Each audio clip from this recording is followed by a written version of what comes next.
नमस्कार. उजनी व वीर धरणाची दिनांक 7 ऑगस्ट शुक्रवार सकाळची अपडेट आपण पाहणार आहोत.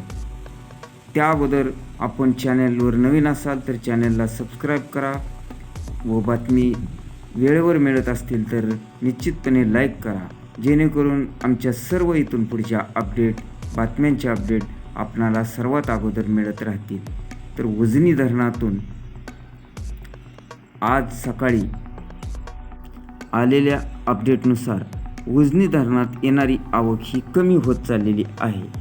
उजनी धरणात येणारी आवक ही आज सकाळी 26,297 क्युसेक्स असून उजनीतून भीमा नदी पात्रामध्ये 30,000 क्युसेक्सचा विसर्ग सोडण्यात आलेला आहे. त्या अधिक वीज निर्मितीचा 1,600 क्युसेक्स असा 31,600 क्युसेक्स भीमा नदी पात्रामध्ये विसर्ग सोडला जात आहे. तर उजनी धरणातून सीनामाडा योजनेसाठी 210 क्युसेक्स, दहेगाव उपसा सिंचन योजना 90 क्युसेक्स, बोगदा 900 क्युसेक्स, तर मेन कॅनॉल 2,550 क्युसेक्स असा एकूण विसर्ग सोडला जात आहे. उजनी धरणावर कोणत्याही पावसाची नोंद झाली नसून धरणाची टक्केवारी ही 99.67% झाली आहे. तर उजनीमध्ये एकूण पाणीसाठा 117.05 TMC झाला असून यातील उपयुक्त पाणीसाठा 53.40 TMC झाला आहे.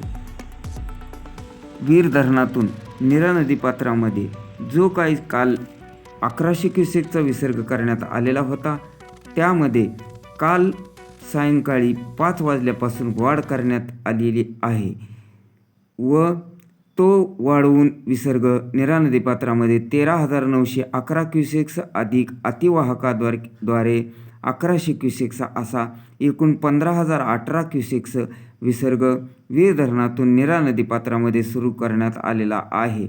पुढील ताज्या अपडेटसाठी आपण चॅनेलवर नवीन असाल तर सबस्क्राईब करा व बातम्या वेळेवर मिळत असतील तर निश्चितपणे एक लाईक करा.